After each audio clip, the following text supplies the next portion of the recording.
And then we're going to record and stream live to our custom stream service.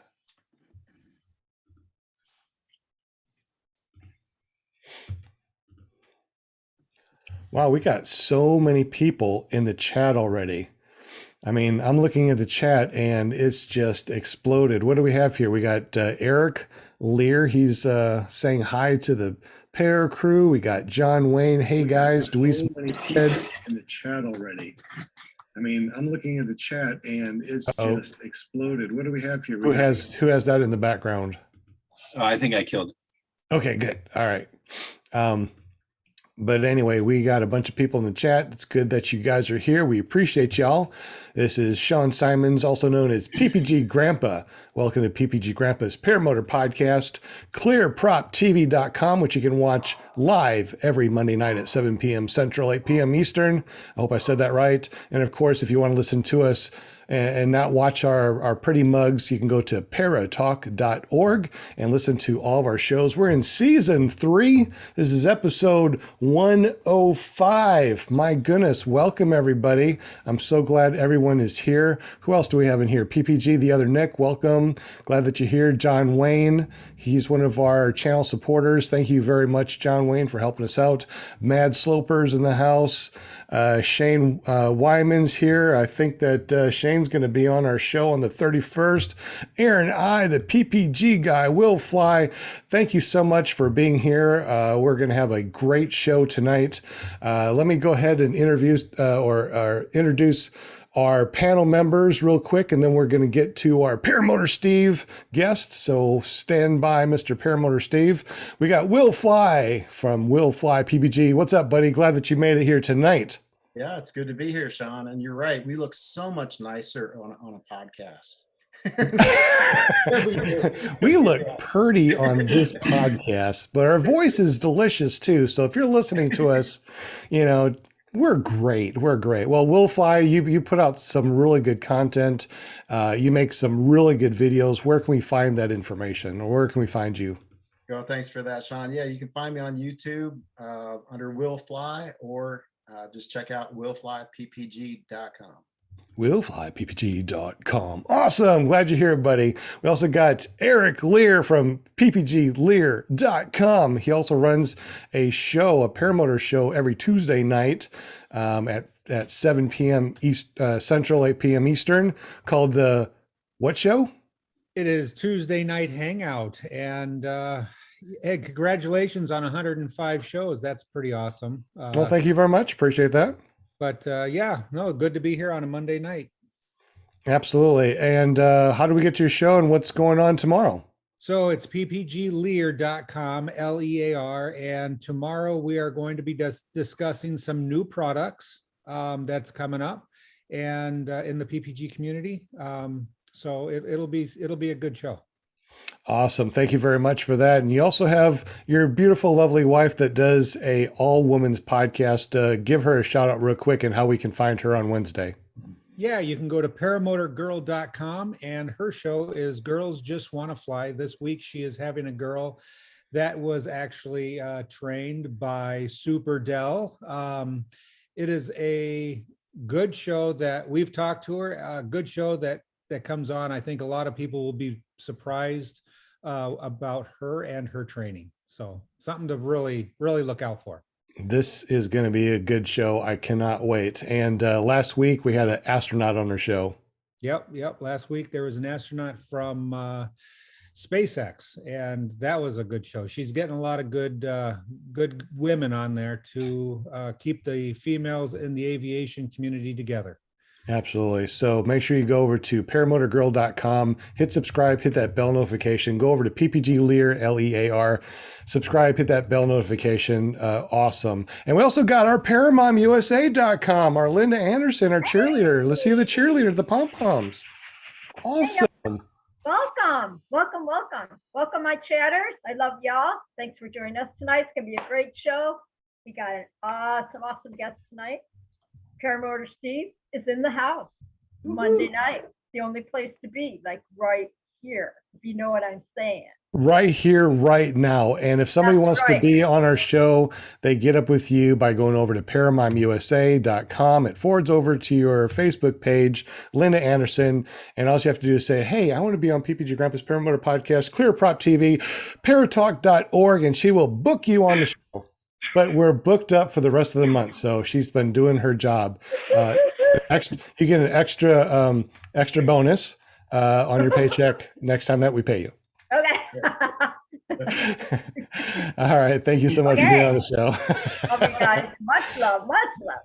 But tonight is not about us, and it's not about the panel. It's about Paramotor Steve. Not only does he fly, but he may seem like he's a star because he is on the Weather Channel. Yes, you probably seen him on the Weather Channel. Paramotor Steve, welcome to the show. Thank you so much for being here. Tell us a little bit about yourself, how you got into PPG, and of course, I think we might even ask you some weather questions in the future. Well, first of all, thank you for having me. I like to call myself the other PPG grandpa. I've certainly enjoyed watching your stuff, Sean, and grateful for the opportunity to be here, talk with you, and talk with all of the fine folks on the old computer.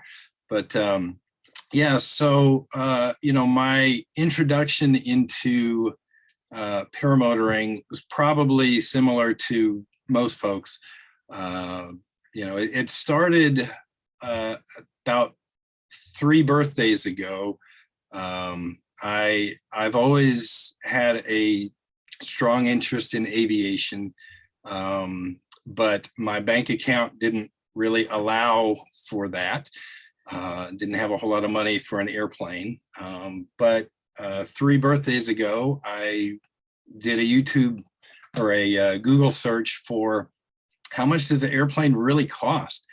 And I found out that it was still above my pay grade, but I stumbled upon other little aviation things, and one of them was paramotor.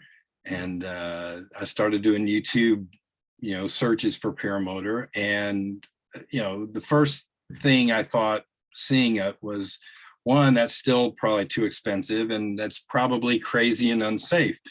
And, but I watched another video, and I thought a little less that it was crazy and unsafe, and a little more that it was affordable. And, that night I was watching, I must have watched 10 videos and kind of became hooked right there. It wasn't even a question of, yeah, I'll look into it.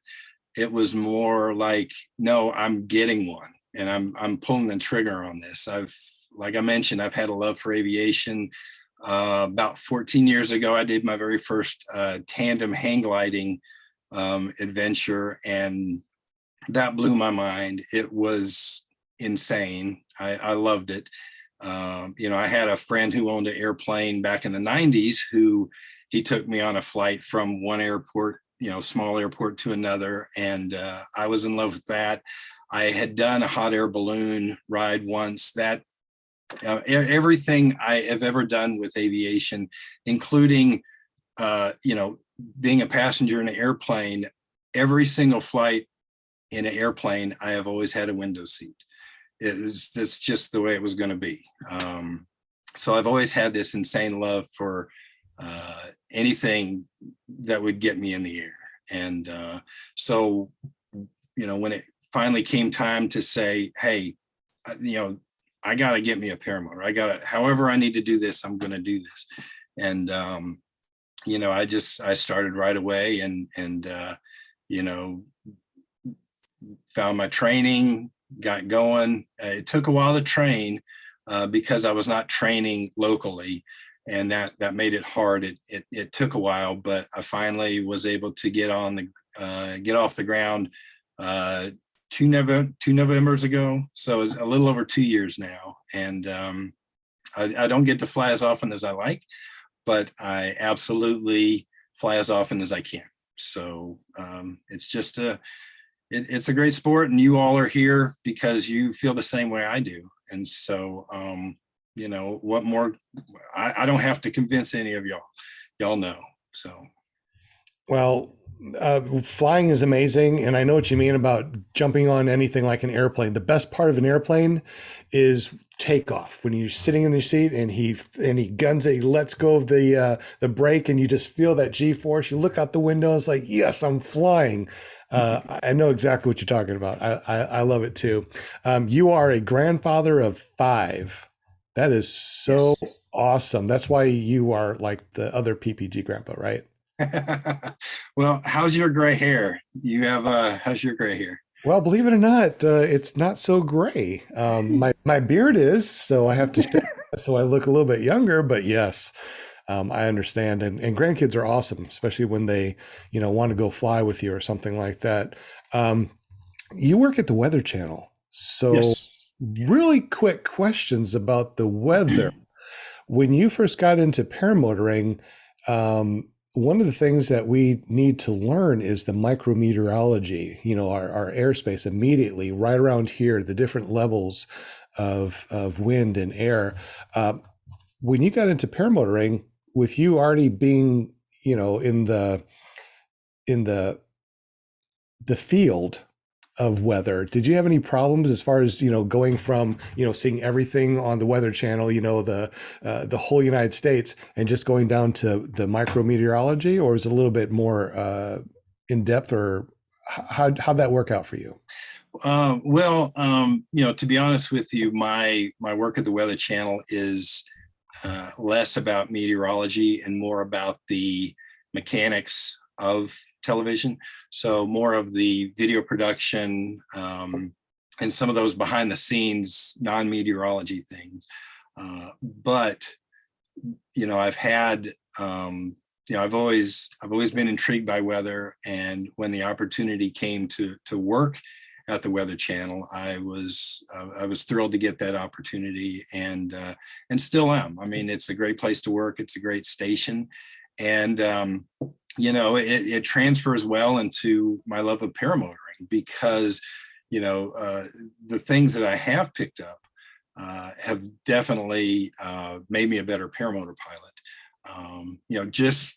Even if I'm doing my job, but I'm kind of listening in one ear to what they're saying on air, and I'm like, that's why that does this, because of the other thing. And so I want to give a shout out to Kyle O'Glee. One of the things I love about his channel is his insane amount of weather related information. He can talk about the clouds, and I'm like, oh, okay, I got you, and the different winds and just, I mean, he's probably forgotten more than I know. So, as a paramotor person, I think we should all have goals. And one of my goals is to be more knowledgeable about weather and how it relates to, what we do as a hobby and a love. Absolutely. You guys, I put his YouTube, Instagram, and Twitter links into the chat. So if you would go there and hit that subscribe notification, the subscribe button, that bell notification, and likes and loves and all that stuff, he would definitely appreciate. We also got some questions in the chat. So let me scroll down here real quick and shout out some people. Think Greek is here. Will fly to meet Deweese Milstead. Brian Waller's in the house, also Mad Sloper, and we have let me see if I can find it. Paramotor Girls in the house also. Where is that? I just saw it. Okay, here it is, from Mark McElroy from ParalifePPG.com. But before I ask his question, if you guys haven't been over to ParalifePPG.com, you definitely need to. Matter of fact, I got one of his shirts. It's one of the best shirts, even though I have my own merch store. I am shouting him out because, wow, great stuff, Mark McElroy. Anyways, he asked, what brand of paramotor and wing does does Steve fly? That's a good question. I'm still on my first, and I do the Adventure Primus. I know the Pluma, I think, is a little more popular. I went for the Primus, which I think it's a little heavier. I think there's less carbon fiber, but it's still a good paramotor. It's a good unit. The Moster 185. You can't go wrong with that. It's strong enough to pick me up, so it can't be all bad. So that's great. I fly with the Flex One, which I think is an adventure wing, and I believe it's a A/B wing. I'm definitely looking forward to progressing onto the next wing. And maybe my question for the group would be, what would be a good next wing that I could look into, because I definitely want to kind of progress and get a little more spicy in my flying. Hey, Ooh. Steve, I have a question for you. Do you fly with the group on the north side of Atlanta? Yeah, good question. We have two distinct groups. Really, we have several, but it's broken down into north and south. I've flown a couple times in the south with the south folks, but mostly with the north. I'm in Northwest Atlanta area, so that's kind of where most of my flying is. Atlanta, if you're not familiar with Atlanta, it is a large metro area, and to get from one part of Atlanta, one end to the other, can take a good hour and a half. And so it's quite a ways. Okay, because the guy that asked that question, he actually lives in the south part of Atlanta. He flies at the South Guys. Yeah. We've chatted a little bit on YouTube, and I've seen several of his videos, and I really enjoy watching his stuff. But we haven't had the chance to fly together. Now, to be honest, is the South group better or worse flyers than the North group? You can tell the truth here. You trying to get me in trouble? Yeah, we're not recording. Yeah. Nobody's watching, right? Yeah. No. I've been blessed that I haven't found a bad paramotor pilot yet. At least in my mind, I've seen a few cranky folks, but for the most part, we're all helpful. We're all trying to be good ambassadors for the sport, even for our fellow flyers. So I think I'd love to meet Mark. I'd love to meet you sometime. But yeah, we got great folks in Atlanta, and we're growing too, which is fantastic. The more people that can fly, the more people to fly with. It's a good thing. All right. Yeah. It sounds like that you beat around the bush saying that the North group is better than the South. And that's okay. That's perfect. That's fine. Of course. Nobody watches this show. So, I mean, that won't get out anywhere. You plan on going to any fly-ins this year?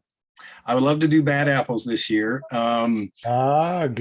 Yes. Oh. Now, my first year flying, I felt I was a little, I was too green to get out there. But I do want to say, in hindsight, I should have gone just to hang out, because, I heard that's the really more fun than actually flying is hanging out and getting to know some of the fine paramotor folks. And so I should have gone on the first flight, or on the first year that I was flying. Last year, I had I work at the Weather Channel. I also shoot weddings. So, little shameless plug. If you know anybody getting married, give me a look up. I'd be happy to shoot your wedding. But I had a wedding last year, so I could not attend last year. This year it's mid-May, right? I think. It's May 13th, 14th, and 15th. There you go. I'm going to block that out, so there are no weddings. that I'll be shooting, and I am very much looking forward to attending. The bad apples, as far as that goes, try to plan on going a little bit beforehand. And the reason I say that is because that's when you can really fly and enjoy the sights, go around and see things. You can, because during the flying, it does get busy. They have a phenomenal way of traffic control there. Yeah. So, I mean, you don't have to worry about that, but it does get a little crowded in the sky. So if you go there early, and like Jade and I, we'll take 2 weeks and we travel down there, and you're right. It takes us a week to get just through Atlanta. That's why we take so much time off. And then once we get there, we can enjoy flying around for the first few days, and then the event starts, and we don't fly much. We'll fly maybe, one time a day or whatever, but then, when the event ends, we leave and we come home. But plan on trying to get there a little bit early. Plus, that'll also give you a really good camping spot. True. Yeah. And I understand last year's was the most populated, fly-in ever, which blows my mind that it is so close to Atlanta and something so amazing is so close. So I definitely want to take advantage of that this year. Yeah, I think they have like 326 registered pilots or something like that. It was pretty awesome. I think that's about what it was. Yeah. Insane. And the best part of it is not the flying. The best part of it is hanging out and all the camaraderie with the other pilots. And also giving all the guys that fly on the south side of Atlanta, just giving them heck. Well, it's shorter distance for them. So, Oh, exactly. We had a question that asked, how long have you been flying? It was 2 years and I guess a couple months now. So, we're all learning, even very skilled, very qualified folks are, you're still learning something. And, so I'm still learning, but, I'm having a ball doing it. So. Yeah, Mad Sloper asked that question, how long you been flying? Shout out to Bill H, Mad Sloper, Kelby Cox. We got a lot of people in the chat. Just keep the questions coming. We definitely appreciate y'all in here. If you have any questions, go ahead and let us know. Any questions for Paramotor Steve from our panel? I have a couple. So are you you've been flying now for 2-3 years? Yeah, 2 years and a couple months. Okay. Do you keep track of any of your flights, like how many flights you're on or your hours or anything like that? I'm a good German guy. I mean, with a last name of Schumacher, I'm very meticulous about a lot of things, but somewhere along the way, I lost track of my flight count, and it bothers me that I don't know the exact flight. I think I can piece it together, because I keep all my videos. So I have to kind of do a little research and do a little fact finding to figure that out. But I do. You have Skyfly High that has a logbook. Yeah, but I didn't start that from the beginning. So I do use Skyfly High, which is an amazing app, and but I did not start that right away. Okay. Did you do training? Did you have somebody train you? Are you self-trained? Yeah, definitely not self-trained. I learned early in all my paramotor research that self-training is not something you want to do. It's and it all comes down to that phrase, you don't know what you don't know.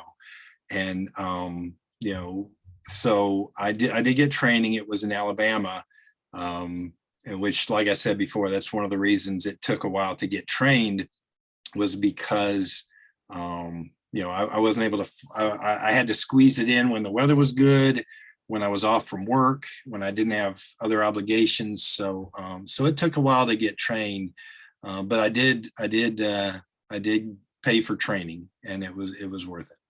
Good deal. What about anybody in the family interested in training, or do you ever plan on going for your exemption to fly tandem with your family or anything like that? It's a great question. And yes, well, no, and yes. As far as family members who are interested, I would absolutely love it if my wife was.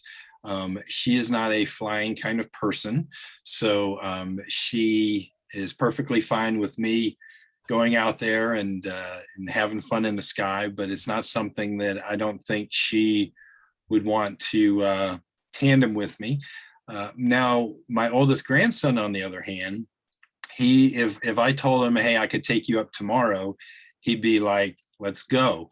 He's 9 years old, and I mean, he's been with me and in my corner regarding paramotoring since I first told him about it and that I wanted to do it. And so he was with me before I even got my paramotor. And so I talked to him about it. We did, he has come to the field a couple of times, and we've watched other people take off and land. And he loves science, and there's some science in paramotoring. And he's a smart kid. His name is Matthew. And I would love to be able to do tandem, to be certified to do that. I'd like to get to that point. I haven't talked to my brother about it. He lives in the other side of the country, but I'm fairly certain if I said, hey, I'm certified to do tandem flights, he would certainly want to do that. Probably several folks on my wife's side of the family who would love to go with me. So I would definitely love to have that ability and that legal ability as well to fly with people. I hear that's one of the best things a paramotor pilot can do, is share with somebody they love, and being right there behind them when they're experiencing this insane thing called flight. Right. Well, I think if you took your wife up, maybe she would be interested in learning. And there's nothing better than being able to fly with your wife. I'm lucky I get to do that every time I go fly. That, hey, maybe I can slip her a happy fun pill or something, and then she'll go. I kind of want to get back to your wing. There was a question from Mark McElroy. He was asking about your wing. Have you tied in your 2D steering yet? No, I have not. What is that something that involved? Like, I don't even know the process involved in that. So the best thing is look in the manual of the wing and make sure that they are okay with doing that. And then a lot of times you can go back to your instructor and say, hey, I would like to, do this. And they will help you tie it in properly. That way it makes the wing a little spicier. And it's more like taking the old Bodie car and turning it into something that's going to drive like it's on rails. It does lighten up that wing a little bit, make it a little more fun. Okay. But there is ways to definitely do it without going to an instructor. But just for good safety reasons, you should have somebody that knows exactly what they're doing help you tie that in. But that would help you kind of get to that next step in making that wing a little spicier. Yeah, and a little more fun to run with. So, and another way of doing that too is when you're holding on to your brakes, grab the tip steerings, so you have the tip steerings with your brake at the same time. You can kind of feel what it feels like before it's tied in. We also had a couple of people that have some more questions for you. There are lots of questions for you. First off, Hot Brothers Productions shouted you out. We got Mark McElroy that asked about that 2D steering. Brian Waller asked, what river is in your background? This one, yes. This is the Tennessee River. And it is, and this shot was actually my last paramotor flight. And that is over the beautiful Chattanooga area. And I spent several years growing up in the Chattanooga area and absolutely loved the whole town. And Atlanta being really, the Chattanooga area is about an hour and a half from my front door. And so clearly most of my flying has been right there in the Chattanooga area. But, I told myself, as soon as the opportunity arises, I am going to go flying up in Chattanooga. And, one of the things I've done, before I took this flight was, I researched, LZs that were, big enough, and, where along the way to this path I was going to take, how many emergency bailouts there were going to be, and the spacing of them. And, I really did a lot of research before taking that flight, especially with Class C airspace from the ground being not very far away. And, the Class C in Chattanooga is that inverted wedding cake thing. And so, I had to make sure I wasn't flying too high either. So, that Chattanooga flight was an amazing flight. And, the other great thing about flying that close to a downtown area was, I've only ever flown, out in the middle of nowhere. And so to fly, that close to, a downtown area legally, was outstanding. I absolutely love that. I'm going back the next chance I can. Unfortunately, with the winters, getting dark so early, and I have a 9-to-5 job, and every single weekend through all of December and so far January, the weekends have been horrible weather-wise. So, getting to, drive a couple hours away from your home and flying is not the easiest thing to do when you have a 9-to-5 job. But, the next chance I can go fly from Chattanooga, I certainly will. It's an amazing city, and the views from, if you can legally fly that close to a downtown area, go for it. It is absolutely fantastic. Well, that is really awesome. Now, I know that we talked about this before the show. How did you, what apps did you use? How were you able to manipulate yourself inside this Class C, under the Class C, to be legal in your flight? Yeah, that's a good question. And, the only way I felt comfortable with flying where I was using my, Fly Sky High app.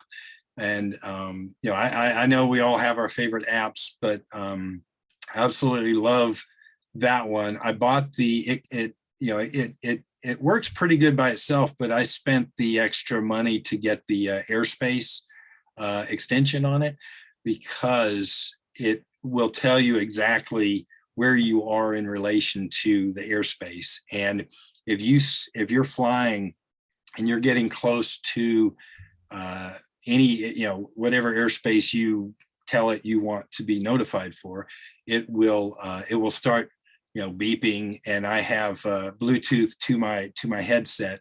So I was able, you're able to hear a warning if you're getting close to the airspace. And one of the things I discovered with the Fly Sky High is, the great thing about that is it's not just, if you're getting close to it this way, but this way as well.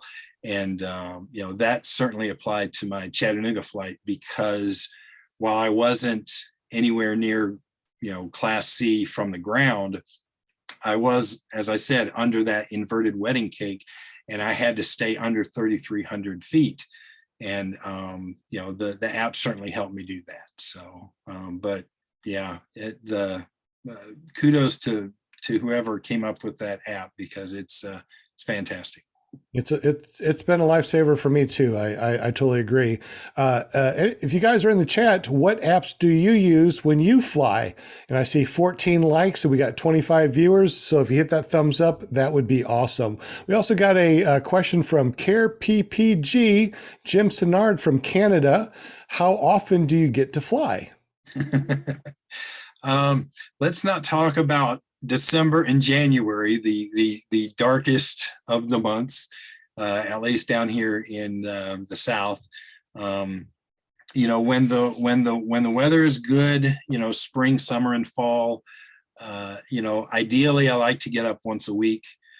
Really, I'd like to get up more than that, but you know, life kind of keeps me from being able to do that, and you know, and weather as well. But you know, if I can get up once a week, then I'm feeling good. Occasionally, I can go up more than that. You know, some of my paramotor friends here in Atlanta go several times a week, and you know, I scratch my head and try and figure out how I can do that.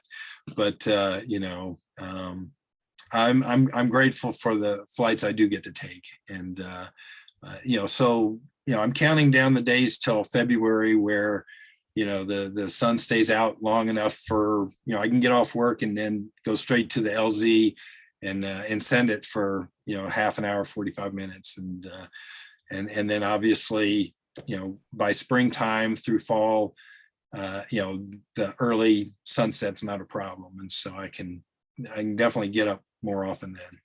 Don't you have any connections at the Weather Channel that they can change the weather to work for you on the weekends? You know, I've thought about it. It's gonna be good. You know, I've thought about that, but God does not work at the Weather Channel, so I Oh, you know, yeah. Well, it looks like in here, Bill H says that he uses PPGPS. I also use that one. I like PPGPS because that has a digital way of showing me how much gas I have in my gas tank, and it's pretty accurate. I do like that. Shane Wyman said, so far I use PPGPS, but I want to get the Garmin watch and switch to Stewfly. I don't know Stewfly. And Hot Butter Production says I use Bumble. I don't know Bumble. I don't know Stewfly.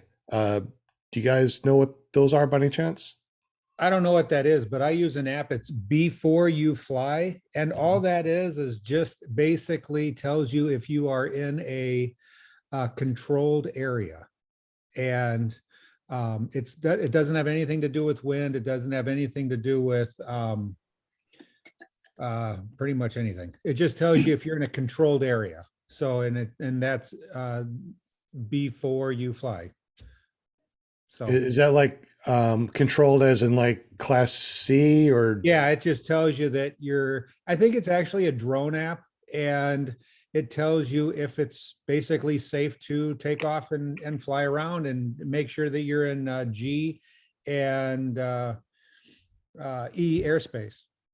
Yeah, you're right. Actually, when you mentioned that, I remembered I have that app because I do some drone work, and you know, so that's one of the apps in my arsenal. But I hadn't thought about using it for paramotoring, so that's I need to start implementing that app as well in my pre-flight regimen.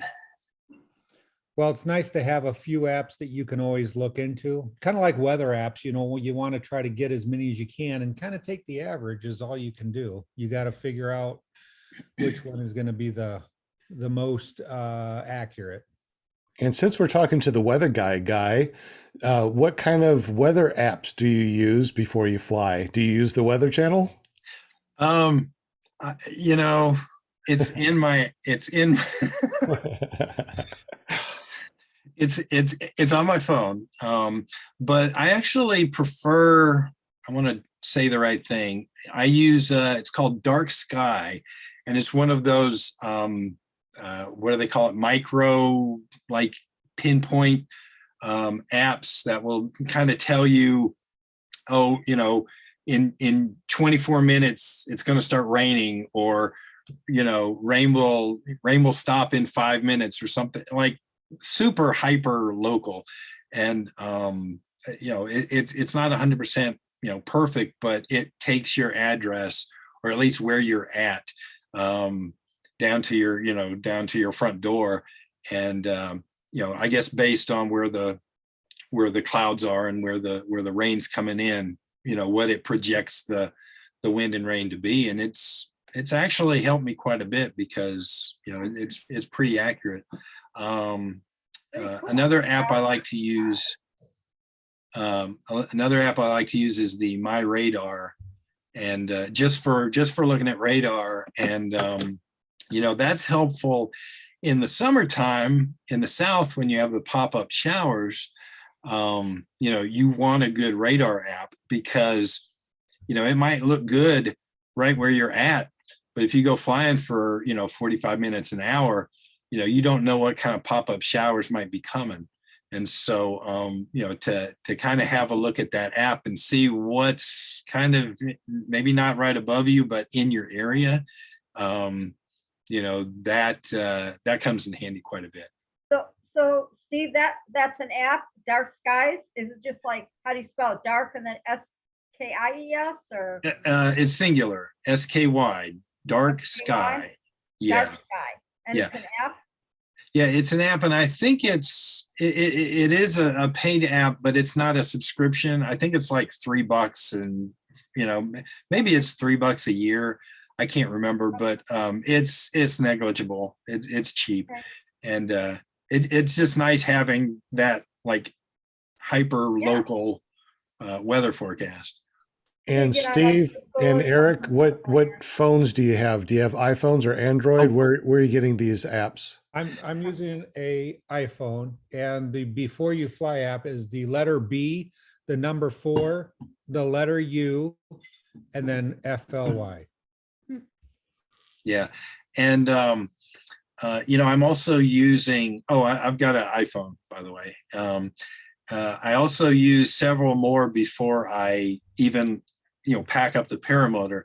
I use the UAV forecast, and that's good for kind of winds aloft. You got to check the winds aloft and just see, is there any wind shear on the different levels?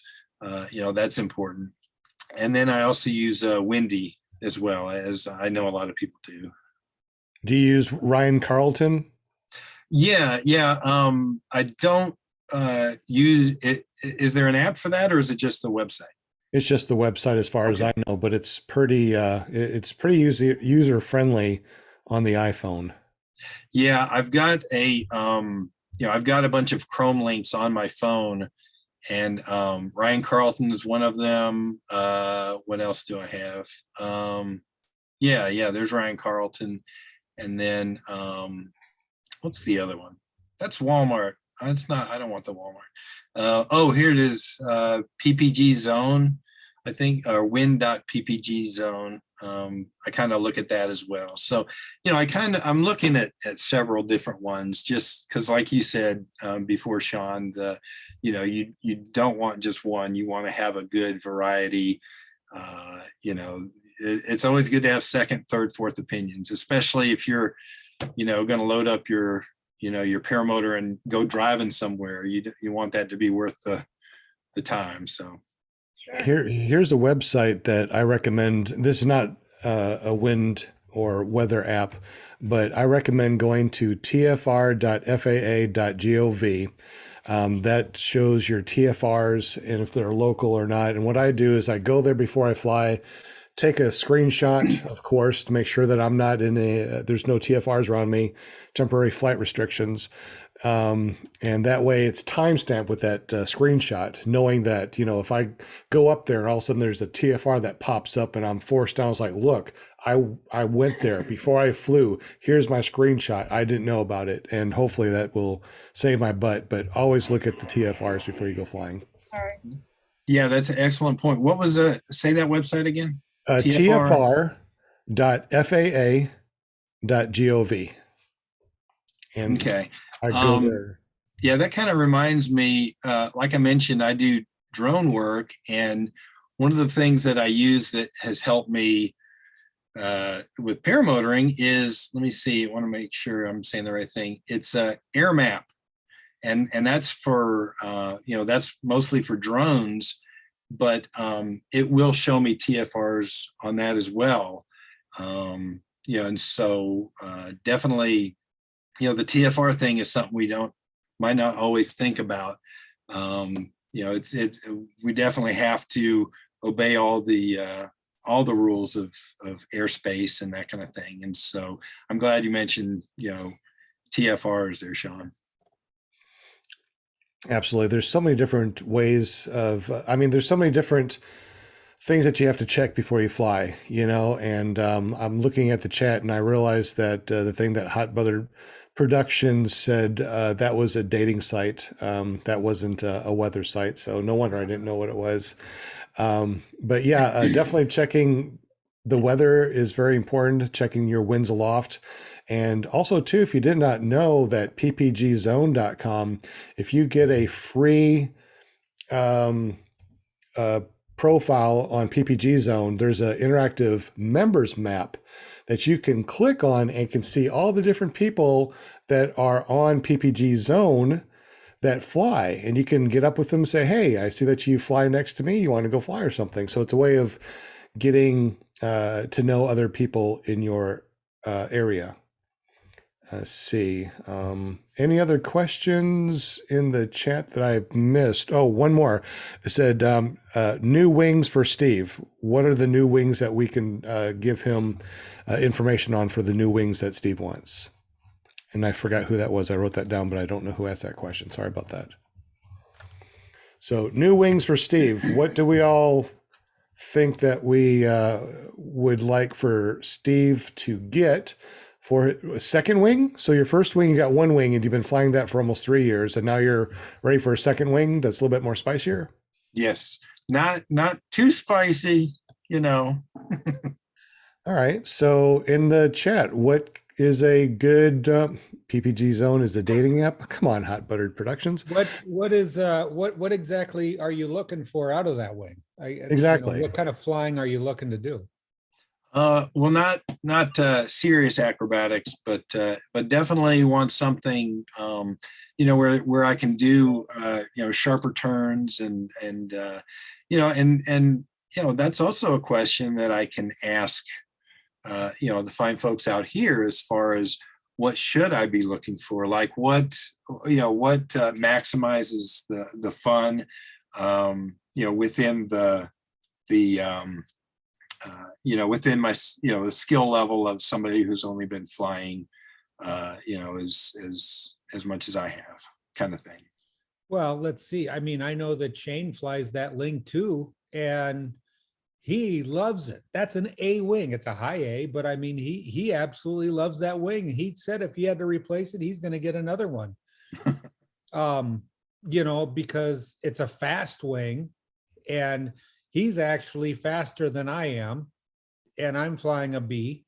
I will probably never outfly a B wing. I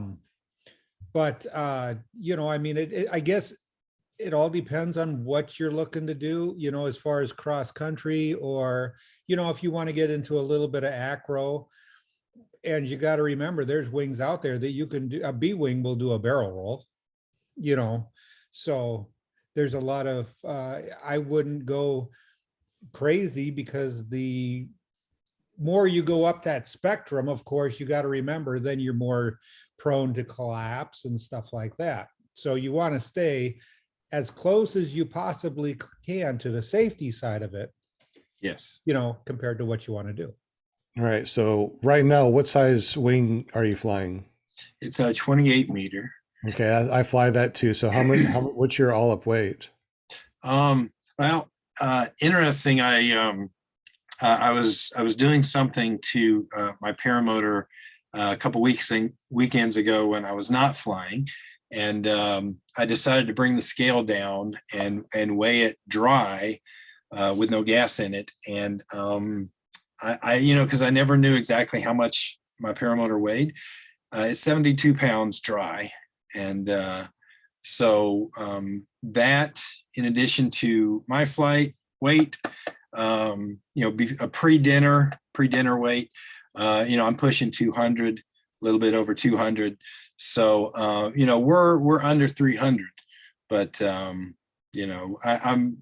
working on the weight thing, but I'm being honest with myself and what I'm weighing right now. So how much gas do you normally put in it? Because gas is about 6 pounds a gallon. Yeah. I have a hard time, like I've not even filled it up, never come close to filling it up. I'll do about 6 liters is usually where I'll top it out at. More than that, and I have a harder time getting off the ground. So I'm careful not to put too much gas in the tank. Nick Griffith actually has a great statement in here. I'll get back to Nick's statement. Brian Waller said, the Spider 3, awesome wing, give you loads of room for advance. And Bill H says he loves his Universal 1-1. So Nick said, I suggest demo wings at a fly-in.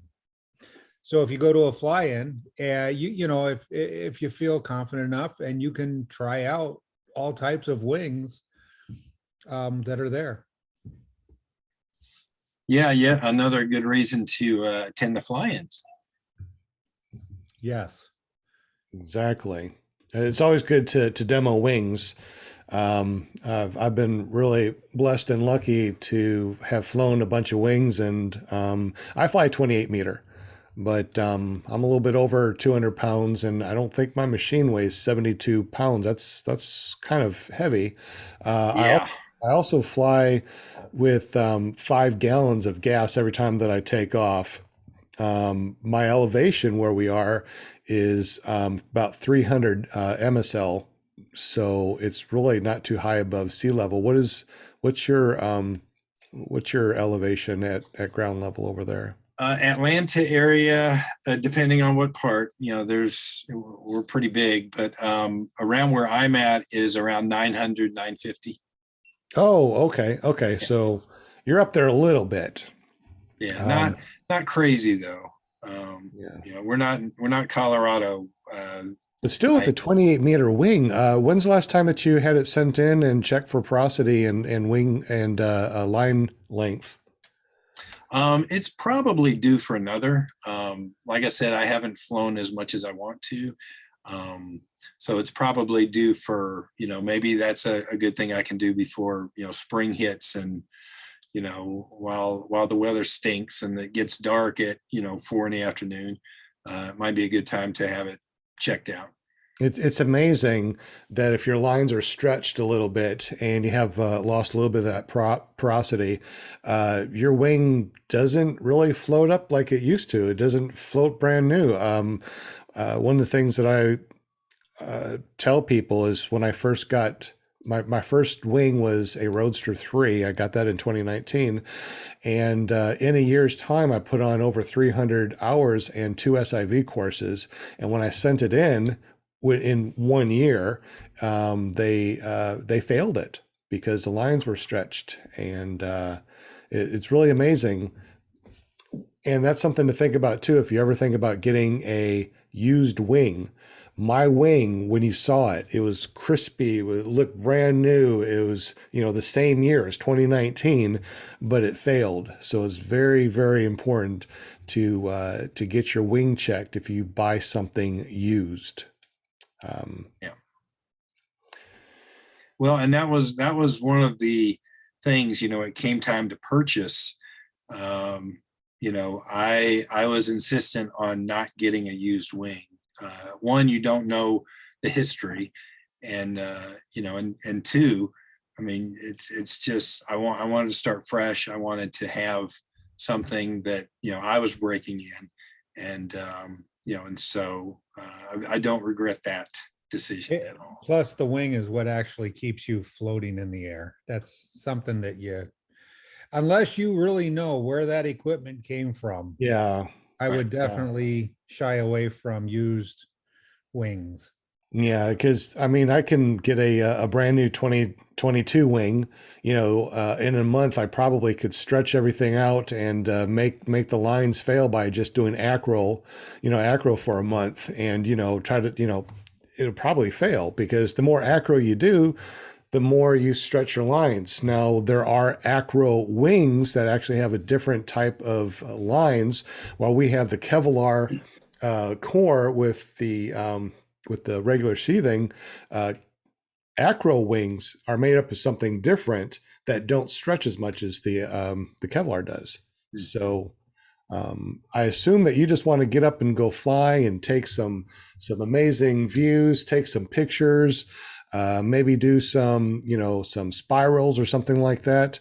I think a really nice light wing maybe would be a very lifty wing is a Spider 3, has the long trim range. You can let's see, trim range. It has the tip steerings, and it's very, very light. I mean, in almost no wind, you can do a reverse. It's amazing how light it is. I tried one of my friends. I would fly a 28 meter, but he has a 30 meter Spider 3, and I thought, it's bigger. It's going to be really heavy in a very light wind, poof, up in the air. I'm like, holy crap, that's amazing. I also demoed.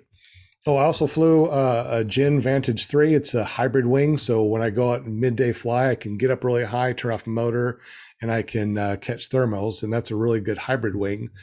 Probably something that you wouldn't want. But I also demoed a APCO Lift EZ. So I demoed that, put on some serious hours, and I'm like, you know what? I'm buying this. It's so solid. It has a system on it that when, mostly if you do some oscillations, you have to like kind of correct it. This has a self leveling system on it. It has let's see, what else does it have? It has great tip steering, long range. It has the speed bar. It also has another stall system, anti-stall. So if you could pull those brakes down, and it has an anti-stall system on it, so it's really difficult to stall it. So really not the best one to take to your SIV class, but it's extremely solid. The R is for racing, Lift Easy R. In almost no wind, it goes poof up in the air like that. And take the, pull, let the trims all the way out, push speed bar, and you are just hauling. I mean, it's one of the fastest wings, and it's a very mid B wing, maybe on the website, it says from beginner all the way up to cross country. So, I mean, it's really stable, but yet you can grow into it. I think it's pretty awesome. Eric, what kind of wings do you have, and what do you recommend? We have a few. We got a couple of the Mac Parachargers, and they have the speed bar tip steering and everything. We have a couple of the BGD wings that we haven't flown yet. So I really like the Mac Paracharger. I learned on that wing, and I would probably never fly beyond what that wing is capable of doing. And right now, I'll do a little bit of wing overs, and the thing's as solid as a rock. You put the speed bar out, you don't feel, I mean, the thing is fast. You don't feel like you're going to have any problems. It is just an overall nice wing. But yeah, so that's what I fly. I saw that Mark McElroy said that locally he thinks you can demo from Blake or Jerry. I don't know who Blake or Jerry are, but that's you may know who that is. Yeah, they're good folks that that they've got access to wings, and okay. So that's definitely a way to check them out as well. Yeah. Interesting. I'm looking through the chat to see if anybody posted anything about what they fly and what they think about it. Mark McElroy said that he flies the APCO Lift EZ R and loves it. But yeah, it's like definitely demo wings. I mean, they're all different, So I mean, you might, and it's always good to have two wings. I think it's great to have two wings because when you send one in to get inspected, it's usually a month or so before you get it back. Or if something happens and you get a line caught or, tear or something and you need to send in to get fixed, it's always good to have that second wing there. So are you did you want to sell the wing that you have now, Paramotor Steve, or did you want to, keep that and add it to your arsenal?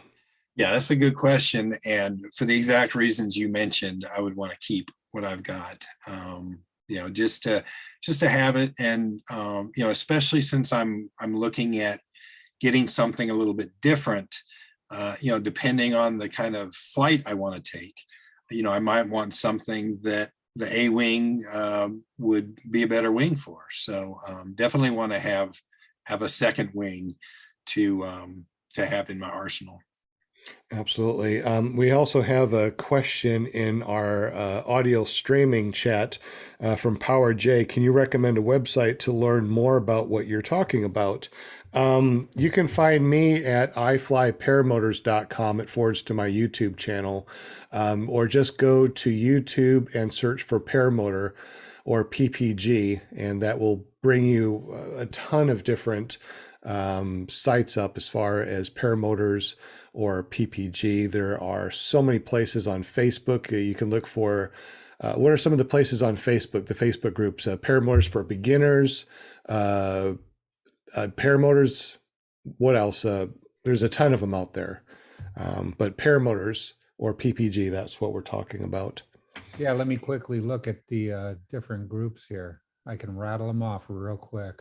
Yeah, I think there's one that's just about like face plants and farces or something. Just the big goof ups that can happen. Yeah. Right, but don't look at that first before you think about getting into the sport. Yeah, so here's I'm just going to rattle some of the groups off on Facebook. There's Kyle O School of Paramotoring, our Paramotor Nation. Let's see, PPG Powered Parachute, Paraplane, and Powered Paraglider. Paramotor for newbies. Paramotor Tips. Ultralight, PPG, PPC, Trike, Gyro, and Experimental Aircraft.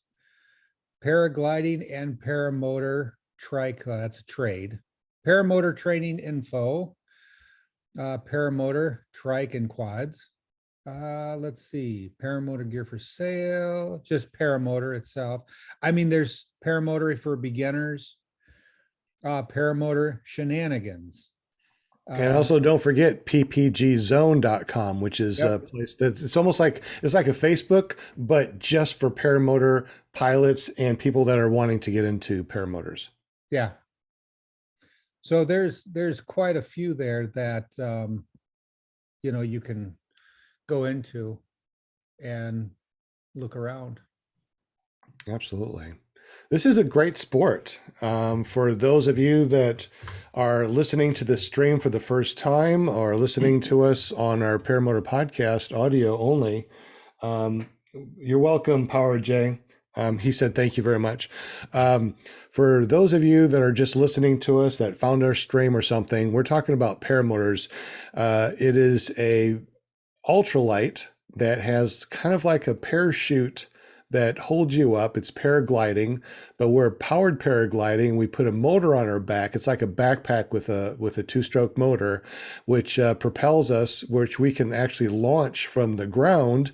And under FAR 103, we don't need a license. We don't need insurance. We don't need tail numbers. And we can fly all the way up to 18,000 feet in most places, and we can launch in most places and fly in most places. However, there are some places that you cannot fly, and that's the reason why you want to get an instructor and get training, because it's not about flying, it's about where we can fly legally, and of course, the weather, micrometeorology, learn about the two-stroke motors, because when you buy a paramotor, you are also your own mechanic. What do you think about that, Eric? You're your own mechanic also, or do you take it to a guy down the street? I am my own mechanic. I don't let anybody work on my own equipment. We just did a show with Never Trust a Skinny Chef Shane, where he did kind of the upper end of his motor. He had 200 hours on it, and we ended up getting that back together via FaceTime, and he was running it up today, doing its break-in, because you got to reset the rings and everything onto the cylinder. So, I mean, he was running it up today because he's going to the Okeechobee Fly-In in Florida this weekend. So he wanted to make sure everything was running great. Awesome. All right. And I will tell you, people that do their own repairs or their own, those motors are very simple. So don't let it, don't let it scare you.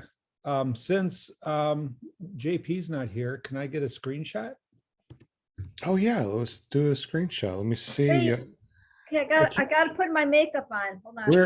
Where did Will Fly go? Did we lose Will Fly? I texted him. I wanted him because he has a newer wing that he loves, and I wanted to talk to him about it.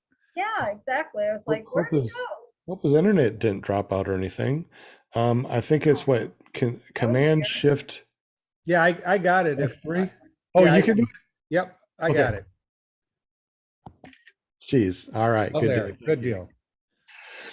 You guys got to teach me how to do that, because I'd be all over it. You know me. Do you have a PC or Mac? Huh? Okay. Okay. On that Exactly. note, I have a laptop. okay. On that note, go see the Geek Squad, and they will help you out. Yeah, I need a lot of help. Paramotor Steve, before the show, we talked to you and asked you about any incidences that you may have had, and you talked about your third flight and a particular incident. Would you like to talk about that? Yeah, I can discuss a little bit, Okay. and mainly the discussion would be to hopefully keep somebody in the future. If they hear this story, it might it might help them to avoid what happened to me. So basically, my third flight ever.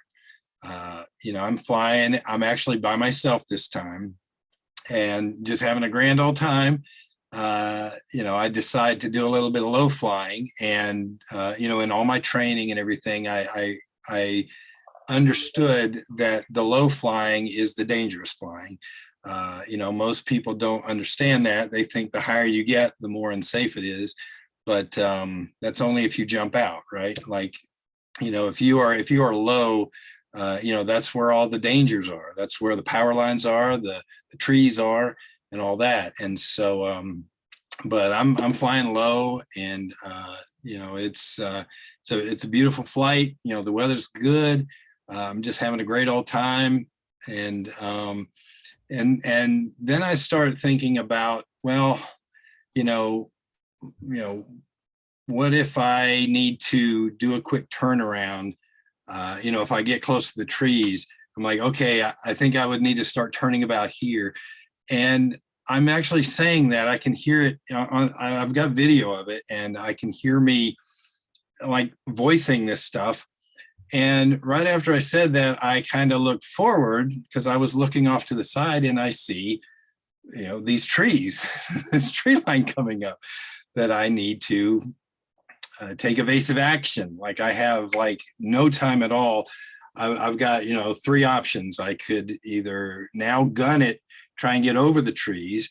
I can, bank hard right or left and avoid the trees, or I can just try and put it down in front of the trees. And being my third flight, I'm having to make this decision very quickly. And I really didn't feel I could make it above the trees. That's how close I was.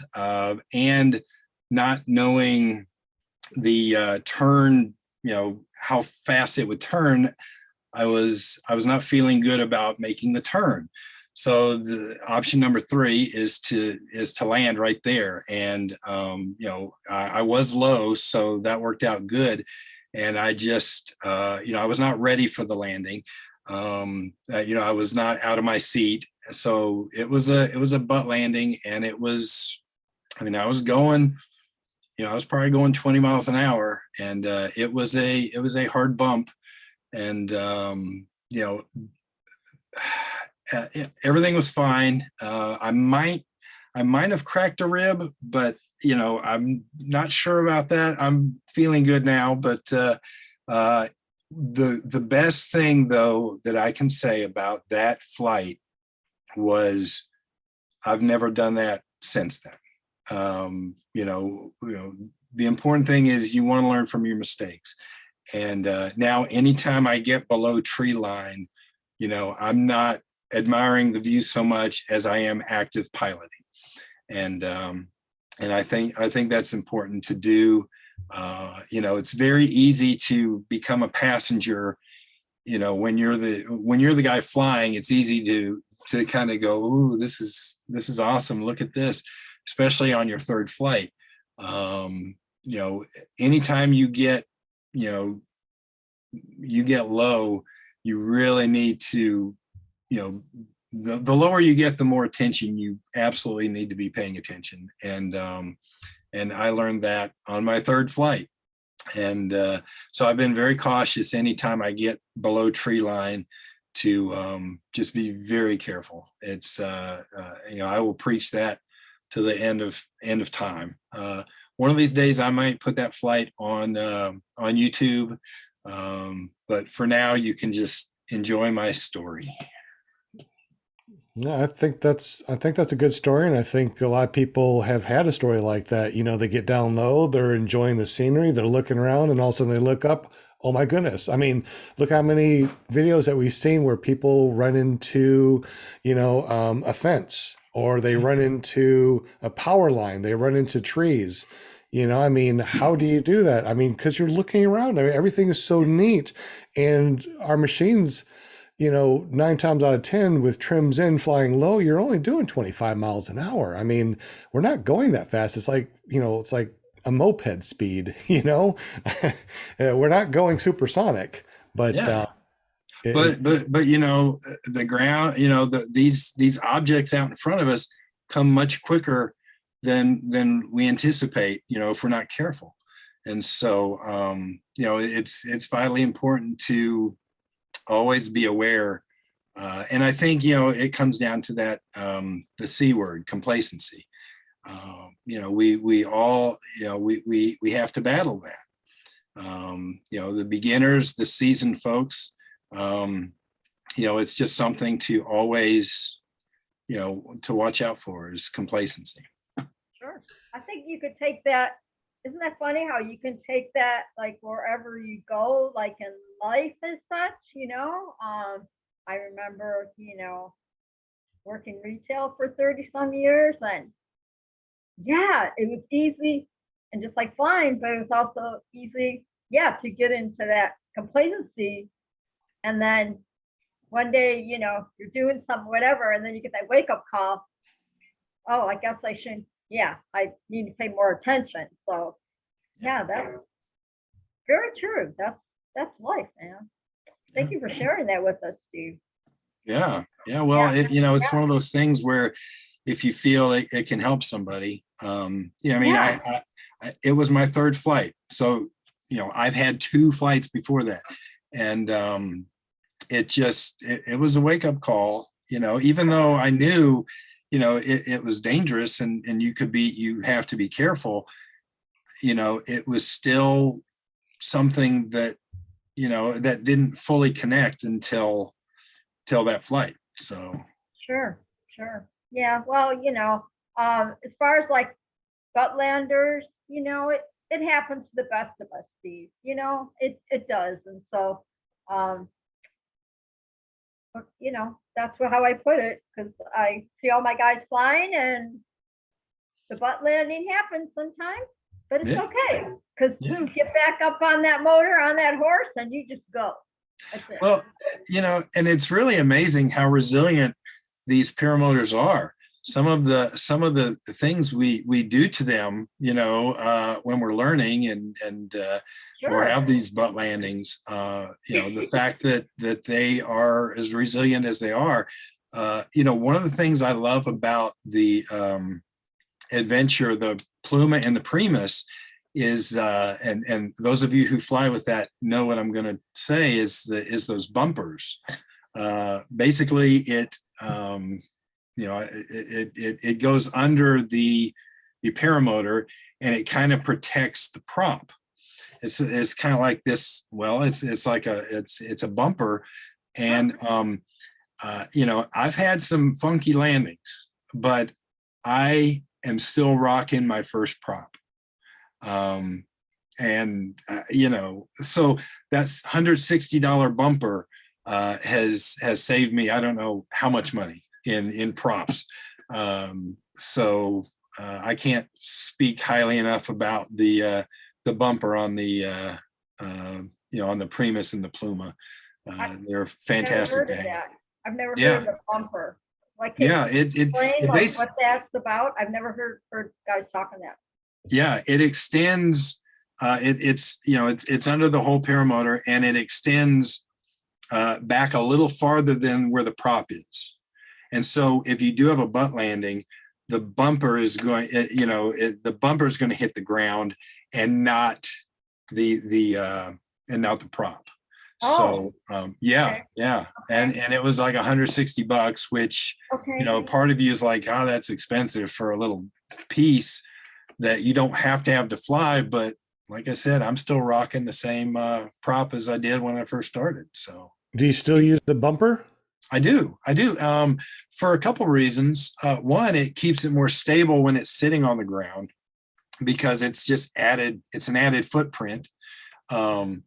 And it helps, it mounts better on my little rack when I'm transporting it too. Sorry. So it doesn't make it harder to take off or land. And it's the weight is negligible. So to me, there was no reason to take it off. It's not like a training wheel. It's just something to protect the prop. Hot Butter Productions said the only downside to the optional bumper is that it's pretty freaking heavy. If you ever held one by itself, but it does help with the butt slides. How heavy is it? Is that the reason why your paramotor is 72 pounds dry? Yeah, I don't think so. I mean, it's basically, it's I don't know, to be honest with you, but it's I don't think it's crazy heavy. It definitely is not a deterrent, to me at least. So interesting. Trying to picture what that looks like. Yeah. Do you have a picture or something? Because I can't imagine. I don't know what. Yeah. I'm not sure. Yeah. I mean, you said it extends past the prop. Does that mean that if you did a turtle, it'd protect the prop also? Probably not that to that extent. But if you do land and you're back a little bit where the prop could get damaged, it would totally protect the props. So my drawing skills are worse than my paramotoring skills, so I can't draw it for you. Let me see, maybe I can do something here. Can anybody find it on the internet? Maybe and show it. I'm looking right. Let me see. I'm trying to look for this might be hard. This ain't working. Is this working? No, it's my background. Look, I'm invisible. Okay. Let me see. Okay. So here's the bumper. So this is a profile. This is a profile of the paramotor. Here's the prop. No, here's the prop. And then the bumper extends a little bit past it on the ground. Oh, okay. So it's like feet on. Oh, okay. I saw in the chat. It's like feet on a box fan. Yeah, exactly. Okay. Yeah. So it's pretty light. But like I said, it's saved. I don't know how many props I'd have been eaten through at this point. So I don't mind keeping it on. I mean, it might be a few pounds, but I mean, to me, it's worth a little bit extra weight. Matt Sloper says, why are so many people in PPG worried about a couple of pounds? A couple of pounds, unfortunately, really does add up. You add another, gallon of gas at 6 pounds. You add a reserve, that's a couple more pounds. you add more pounds and takeoff actually takes a little bit longer. Matt Sloper, do you fly? And Aaron I said, because I'm a wuss, Matt Sloper. Do you fly? And what do you fly? And what's your weight? Because Matt Sloper he just got the new electric paramotor. Oh, you got that SP 140. Yes. And That's right. That's right. Yeah, that's a heavy machine. But it stays the same weight though, No gas. like ours, you put in 5 gallons of gas and that's 30 pounds, but you land and it's 30 pounds lighter. 30 pounds is a lot of weight. And I take off with a full 5 gallons every time because I want to fly as much as I can, as long as I can. And that's, 2-3 hours if I want to. But when I land, it's a lot lighter. Hey, Steve, do you ever plan on taking any of the SIV courses at all? I would like to. I would like to get to that point. I think, part of it for the fun. I can only imagine doing some of those things, but partly for safety. And I think if you ever do, for anybody who ever does want to do where they can do tandems or train, I think knowing how to handle these situations if they come up, I think that just makes you a better paramotor pilot. So, yeah. Matt Soper said he is going to take his first flight on Wednesday. Congratulations. And he also asked me if I trike only. No, I foot launch and I can bolt on a trike. So I actually do both. I foot launch with 5 gallons and I trike with 5 gallons. Trike, I don't get as much as good as gas mileage. So I do like to foot launch as much as possible. So congratulations this Wednesday coming up. SIV courses. I've taken 3 SIV courses and they have helped so much. The first one, it really made me understand that this wing that is holding me up is so solid. It takes all of my strength. And if you look back at my video of me doing my first SIV course, I am trying to pull down the A's as hard as I can. I'm getting cramps in my arms and my chest, and it's so hard to hold it down. As soon as I let go, the thing goes whoo, and pops back open. You take all of your A's and you yank them down as hard as you can. And now you're flying at 50% of your wing and the damn thing is still flying straight. And it's like half your wing is gone and you're still flying straight. It's just amazing. Well, a little weight shift, of course, but it's just amazing. Half your wing is gone.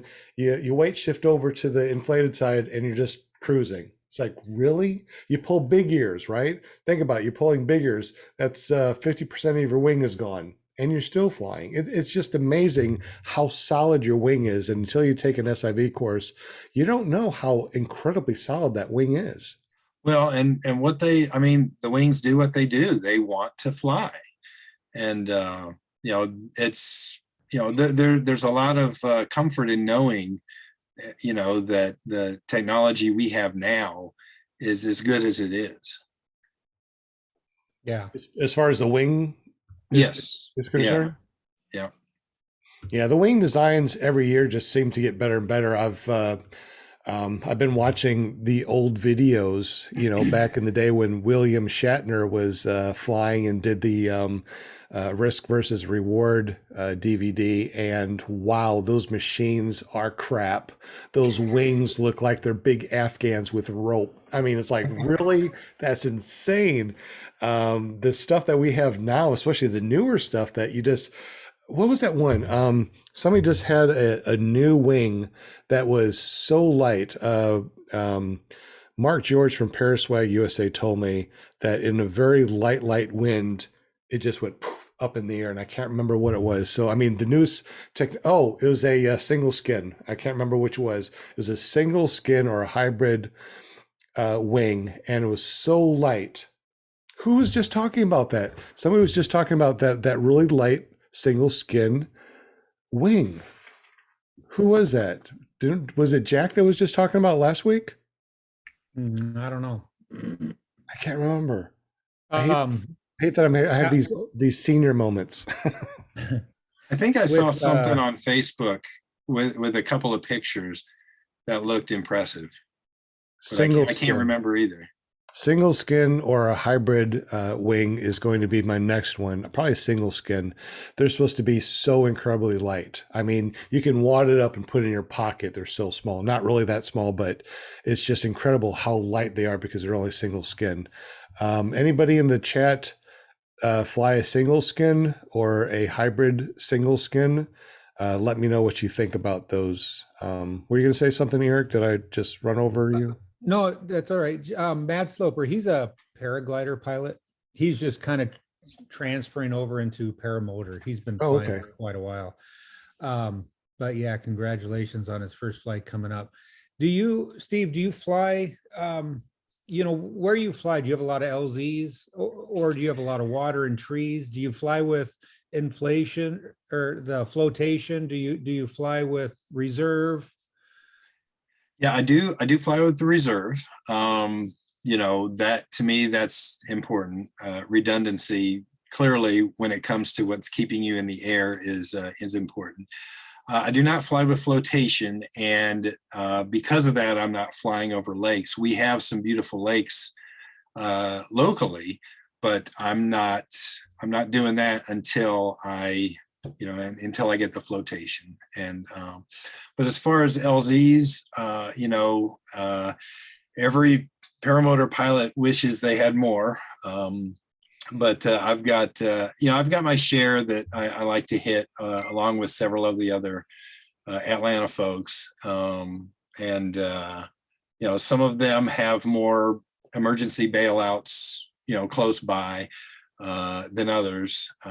So some of them kind of keep you from wandering too far, but it's a nice little variety. We are not far from the North Georgia mountains, and I would like to find a few LZs up there. I think there's a couple of airports that I could fly from, but that's kind of a longer, almost a day trip. So that kind of keeps me from just heading on up there on any average day. But there's a few LZs.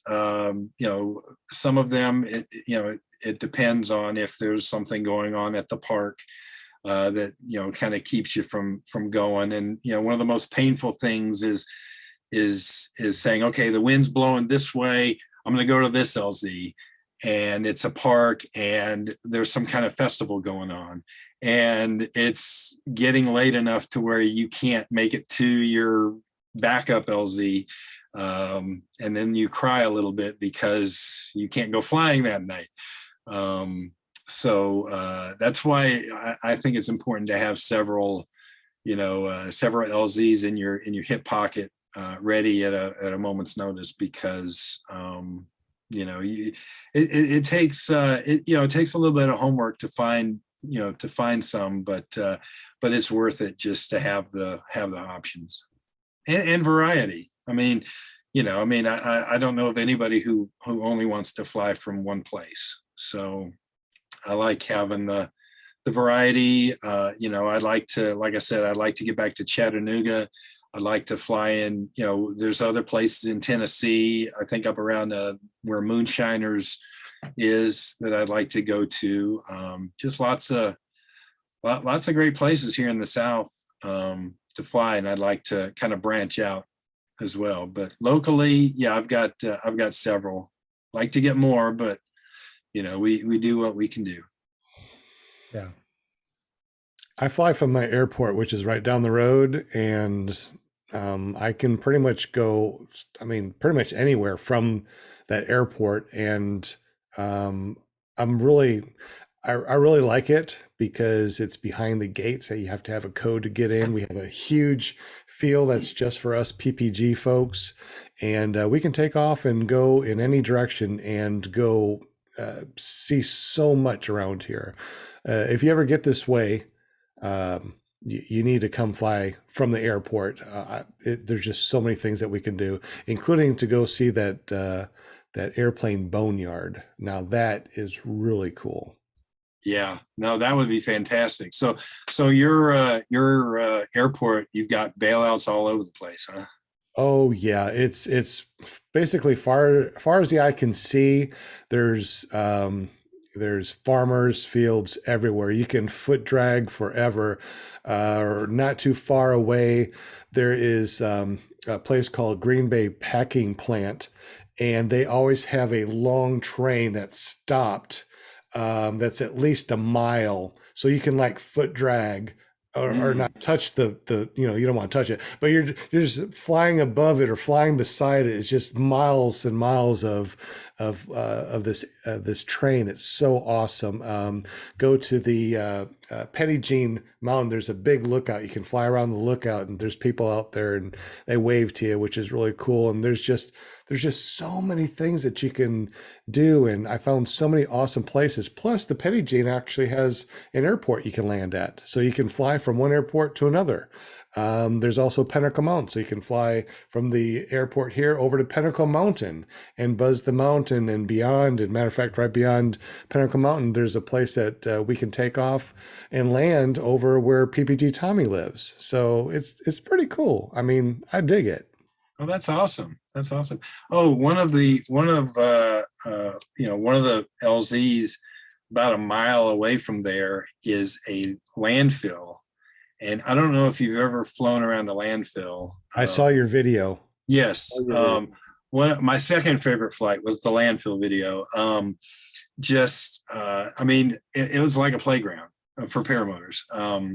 You got little roads and huge areas. You've got heavy machinery you can fly around, and and one of my favorite things to do when I'm flying is just flying right above level, and then it drops out and you keep going, and just the ground opens up, and that is absolutely one of my favorite experiences when I'm flying. And that landfill was it's so much fun flying around there. Also, too, not too far from here is a huge rock quarry. Same thing. You fly in on, buzzing the ground, and all of a sudden it opens up to this huge rock quarry. You look down, I was like, holy crap, that is so cool.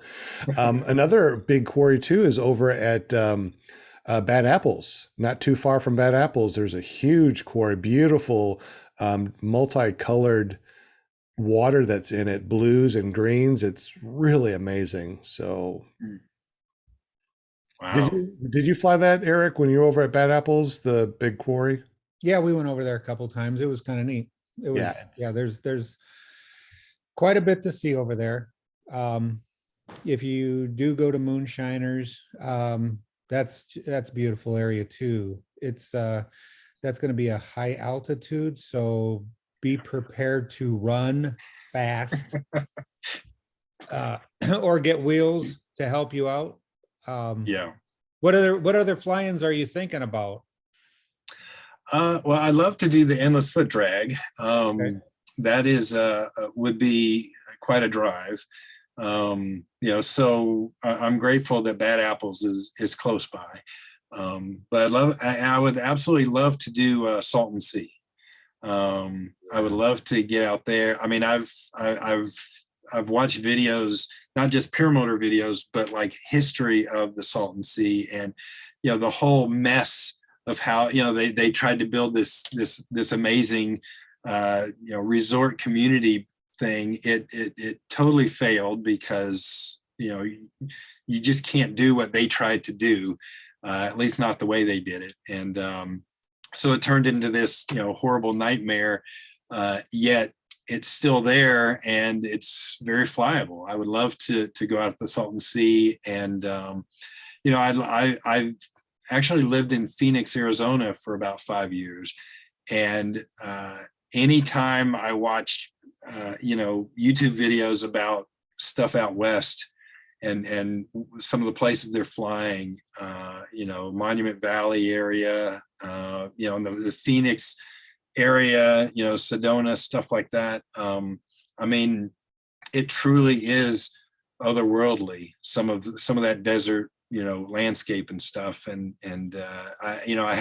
there's a special spot in my heart for that the terrain, the mountains, the colors, is just outstanding. And I would love to fly out west just rent an RV and just go for it. So that's definitely on my bucket list, is going out west and doing some flying. Sedona's beautiful. Yeah. I lived in Arizona for 40 years, so now I'm in the cold country. It's all good. But it's Sedona's beautiful, and I've seen a lot of videos where guys, flying there in the summer. Well, maybe even the winter too, I guess. Well, maybe not so much. It's pretty cold there in the winter, Sedona. For people in Arizona, they want to go and play in the snow, so they have the Sedona and Flagstaff, right? Yeah, and that's the thing about Arizona. Before I moved out there, I just thought, oh, Arizona, it's all like Wile E. Coyote, Roadrunner country, and and part of it is. But there's I think they call it the high country, up around Flagstaff and where they actually have snow skiing up there. They have, it's not, I guess, part of the desert, and Flagstaff is absolutely beautiful up there. And that is snow country up there. Yeah, most definitely. A lot of fun. That and Sholo, and that's. You want to live in, if you like the cold and everything in the wintertime and you want to live up there, that's where you go. Yeah. There you go. So what made you move to Georgia then? Well, a lot of it was job related. Some of it was family related. Phoenix, there was no family close by. And so it made sense to, my family lived in the Southeast. So it made sense to kind of come home. And and same thing. Yeah, and I've been here since 2006, and so I've got roots here now, and it's home, and it will be for life, God willing. Cool. So I got to ask you, so who got you started, like interested in the paramotoring? Like what person, what made you want to get, or the videos that you saw that made you want to go and fly? I wish I wish I could say I remember the exact one. Obviously Tucker was in there. Probably whoever was coming up on the search, on the top of the search. So some of the heavy hitters, I'm sure. So I don't know the exact first video I saw, but within the second or third one, I think I was doing searches for how to get into the sport, and that's where I learned, okay, so it's not really unsafe, or maybe to put it another way, it's as safe as you make it.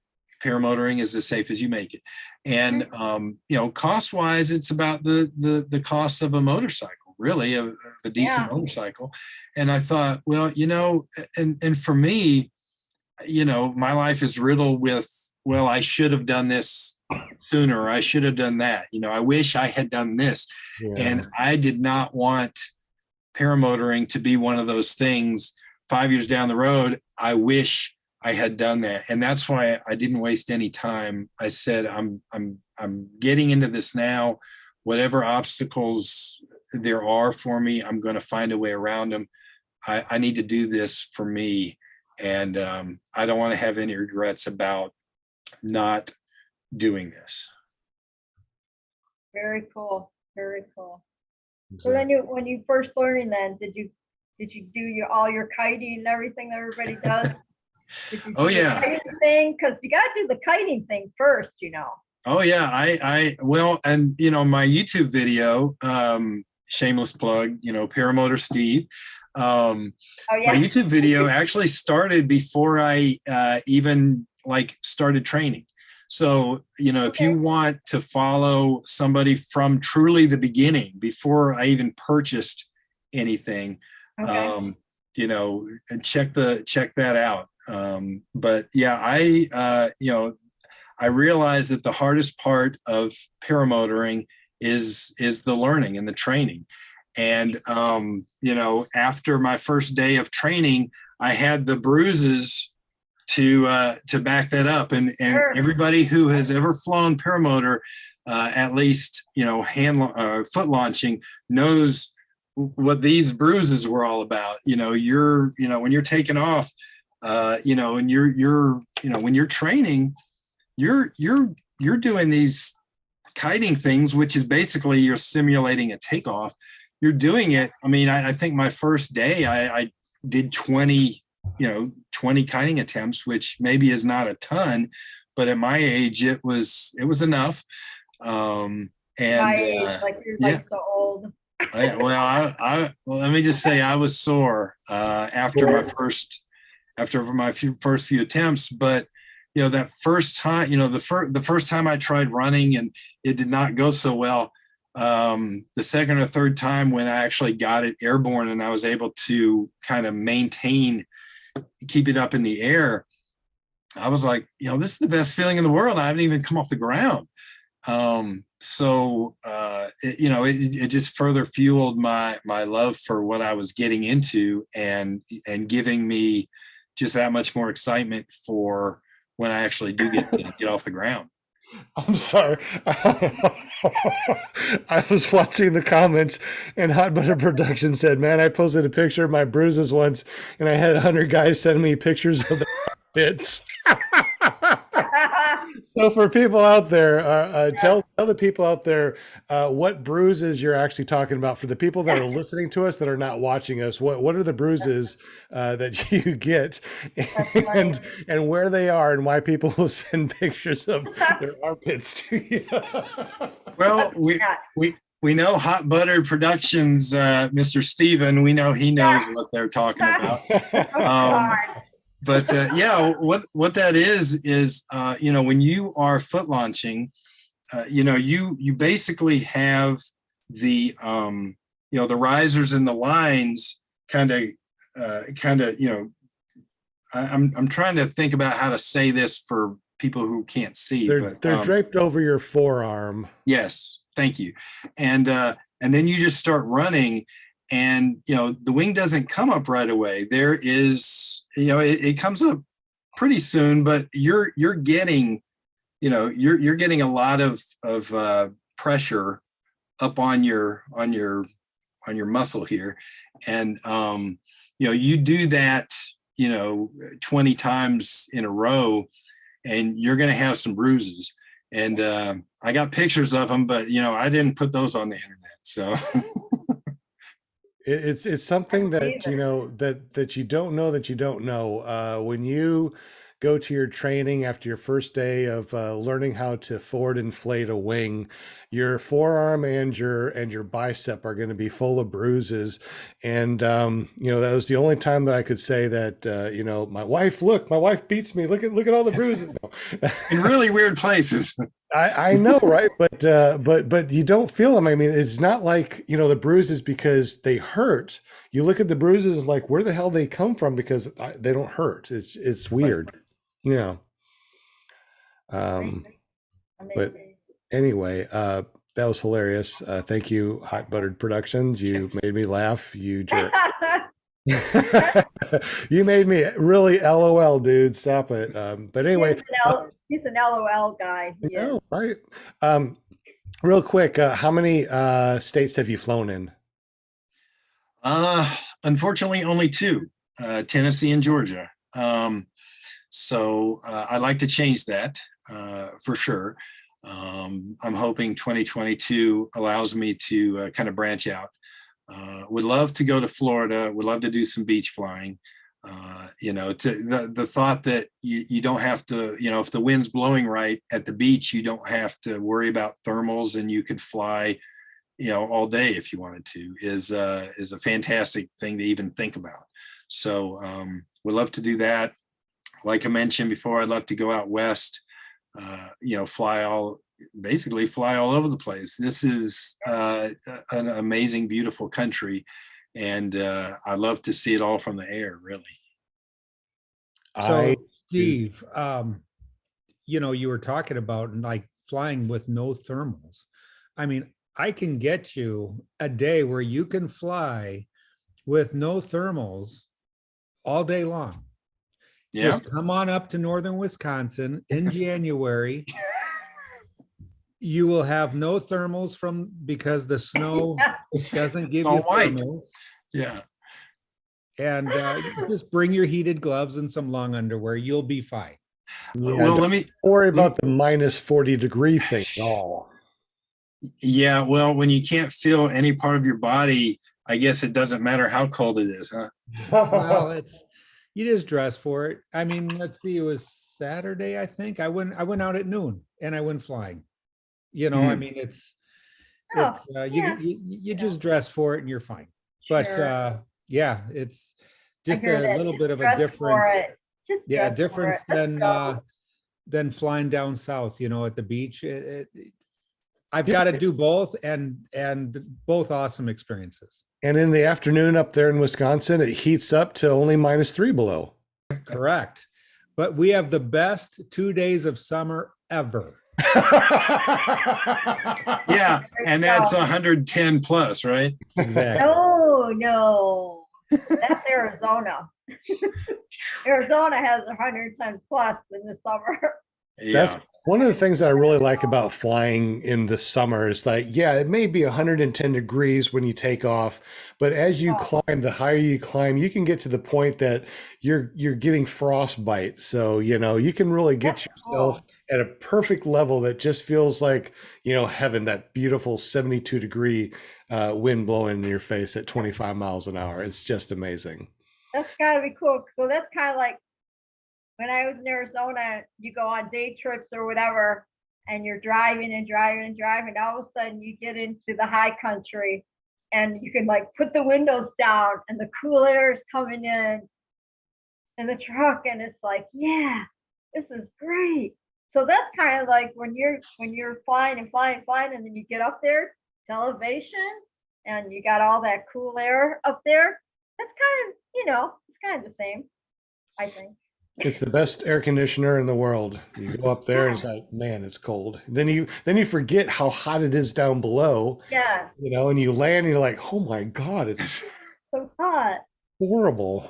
Oh my God. Well, I found what's funny is like if you're not paying full attention, you take off in the summertime, and you're hot, because you're carrying all this stuff, and you're running into the wind, and then you get airborne, and without even, unless you're being very conscious of the temperature, you don't realize that it's dropping as you get up there, and then after you're 2,000 feet up, you're like, hey, this feels great now. It's a great feeling if you're not, it's almost like a revelation if you're not paying attention to the temperature as you rise. Sure. And also during the wintertime, I've noticed when I fly, I can take off where it's just absolutely freezing, and you go up a couple of layers and it's like, ooh, it warmed up. This is great. Oh, that's so crazy. That's crazy. It is. When are you going to fly, Linda? I fly every day in my brain. Okay. I'm flying around. Always got something to do. I gotta do this. I think Eric has something to say about you flying soon. Yeah, I messaged her just about 10 minutes ago, and I said, I you do ignored know him. that I'm we like, are going to yeah, okay. drag you to the fly-in that's over by your house and take you up for a tandem. Oh gosh. So Okay. we just got to convince her. She'll have the time of her life. Exactly. I agree. Holy smokes. Is it really almost 9 o'clock? This was so fun. We've been talking for almost 2 hours? That Wow. never I happened. totally enjoyed Show? this. What That are my never- chatters? Any questions in the chatters, or what's who's Yeah, on the chatters? We need to wrap this up. I'd even ask Paramotor Steve how long he could stay on the show, and here we are, way past the hour mark. Would you like Well, to? my be on parole officer said I have another 20 minutes. So I love it.